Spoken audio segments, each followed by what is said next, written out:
पैशाने सगळ्या गोष्टी होत नाहीत.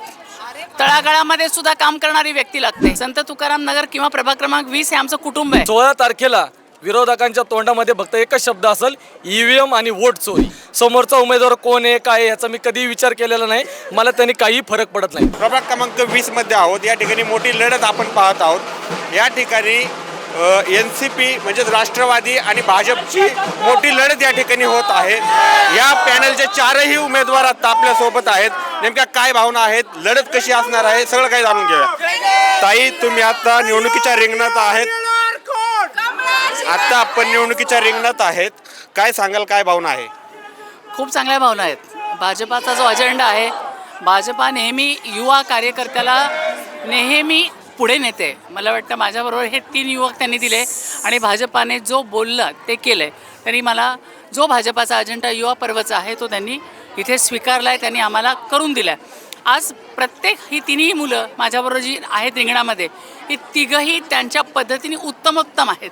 एक डॉक्टर संदीप बागडे माझ्याबरोबर आहे, रश्मी लांडे आहे आणि सतीश नागरगोजे आहेत. प्रत्येकाचा समाजकार्याचा वसा घेऊन ते पुढे जात आहेत. कोणी इंडस्ट्रीमध्ये कोणी चांगलं आहे, कोणी आमच्या संघाकडून आलेलं आहे आणि एक गृहिणी म्हणून उत्तम असताना समाजाचं कार्यसुद्धा रश्मी चांगलं करते. त्यामुळे मला ह्यामध्ये अजिबात शंका नाही की इकडे आमचे 4ही उमेदवार चांगल्या मतांनीच निवडून येणार. एका बाजूला पाहतोय आपण राष्ट्रवादीकडून मोठी ताकद लावली जाते, भरघोस पैसा ओतला जातोय. काय सांगाल यावर?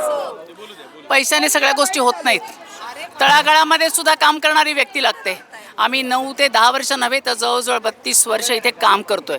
या कामाचा जो लोकांमध्ये आमचं कुटुंब वाढलं आहे. संत तुकाराम नगर किंवा प्रभाग क्रमांक 20 हे आमचं कुटुंब आहे. आमच्याकडे कुणीही कार्यकर्ता नाही. आज तुम्ही जी गर्दी बघताय ना, ही उत्स्फूर्त आमच्या प्रभागातल्या लोकांची आहे, माझ्या सख्यांची आहे, आमच्या नागरिकांची आहे. आणि तुम्ही जर हे पाहिल्यानंतर कोणी किती ताकद लावो, पैसा लावो, नाहीतर अजून काही करो, जनता त्यालाच न्याय देते जे फील्डवर काम करतात. आणि आम्ही सगळेजण तळागाळात काम करणारे कार्यकर्ते आहोत.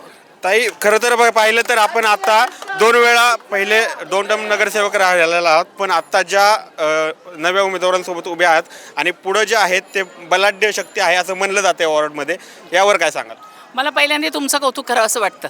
कारण तुम्ही काय म्हणालात, म्हटलं जातं. हे फक्त म्हटलं जातं आहे, हे अस्तित्वात नाही.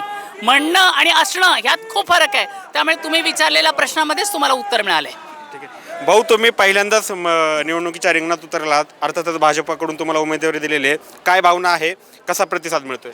गेली 8 ते 9 वर्ष मी भारतीय जनता पार्टीच्या माध्यमातून या ठिकाणी काम करतोय.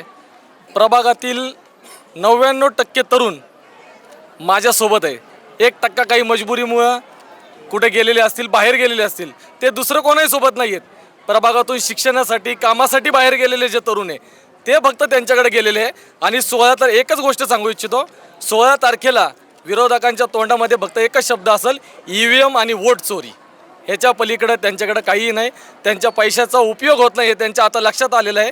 ज्या ठिकाणी आम्ही घरोघरी जातोय लोकांकडे मतं मागायला, त्या ठिकाणी ते मतं मागायला जर घरी जात नाही तर कामं करायला काय घरी जातील, अशा ठिकाणची भावना या ठिकाणी सर्व तरुणांची आहे, प्रभागातील नागरिकांची आहे. त्यामुळे फक्त संत तुकाराम नगरमध्ये रॅली असताना आज माझ्या भागातील लांडेवाडी असेल, नाणेकर चाळ असेल, महात्मा फुले नगर असेल, या सर्व प्रभागातली जनता, कासरवाडी असेल, कुंदननगर असेल, या ठिकाणी एकवटली आहे. कारण त्यांना विश्वास आहे की ही नवीन पिढी आणि ताईंच्या मार्गदर्शनाखाली काहीतरी विकास आणि काहीतरी बदल या ठिकाणी नक्कीच होईल.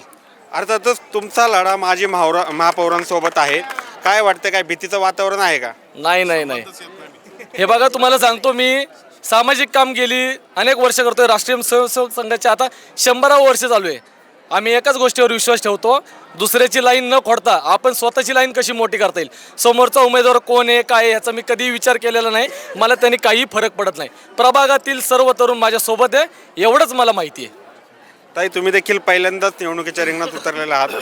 सध्या काय परिस्थिती आहे, साथ कशी मिळते आणि तुमचं विजन कसं असणार आहे? साथ तर ही भरपूर मिळते आम्हाला. आम्ही जिथेही जातोय, जेवढ्या लोकांशी आम्ही संपर्क करतोय, त्यांच्याकडनं आम्हाला अगदी मनापासून आशीर्वाद मिळतोय की तुम्ही ही जी यूथ पिढी पुढे चाललेली आहे, त्यांनी असं कधी आम्हाला विजन दाखवलंच नाही की तुमचा अनुभव किंवा काय.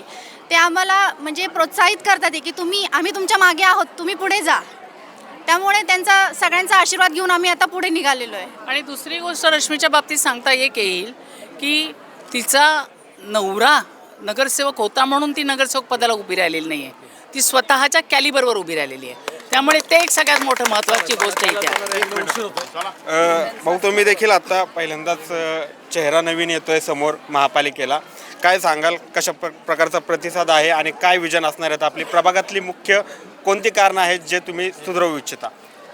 बघा, भारतीय जनता पार्टीने ॲक्च्युली पहिल्यांदाच असं म्हणायला पाहिजे की नाही का, कधी पण बोलल्याप्रमाणे 3 चेहरे हे नवीन दिले आहे आणि ताई हे आमच्या मार्गदर्शक आहेत. त्यामुळे आम्ही त्यांच्या पाठीशी नेहमी खंबीरपणे उभं राहून ज्या काही समस्या असतील आपल्या या प्रभाग क्रमांक 20मधल्या त्या आम्ही सोडवायचा प्रयत्न करणार आहे. मी एक सामान्य घरातला मुलगा आहे, माझं कोणतेही राजकीय हे नाही आहे, तरीसुद्धा मला भाजपाने मला तिकीट दिलं आणि आम्ही एक म्हटलं तर आत्तापर्यंत ज्या काही गोष्टी आम्ही पुढं पोहोचवतो आहे त्याच्यामध्ये पहिला मुद्दा आहे तो रोजगार, दुसरा मुद्दा आहे तो तुमची हेल्थ, पर तिसरा आहे तो एज्युकेशन. तर ह्या ज्या काही गोष्टी आहेत त्या गोष्टी ह्या आपल्यापर्यंत किती जास्त प्रमाणात आपण पोहोचू शकतो त्याच्या पद्धतीने आपण चालणार आहे. ठीक आहे. आता शेवटचा प्रश्न, 16 तारखेला गुलाल कोण उधळणार? भाजपा. तुम्ही या ठिकाणी आले म्हणजे गुलाल आम्हीच उधळणार आहे, तुम्हाला माहिती आहे म्हणून तुम्ही या ठिकाणी. तर हे होते भाजपचे 4 उमेदवार, मोठ्या प्रमाणात या ठिकाणी गर्दी झालेली आहे.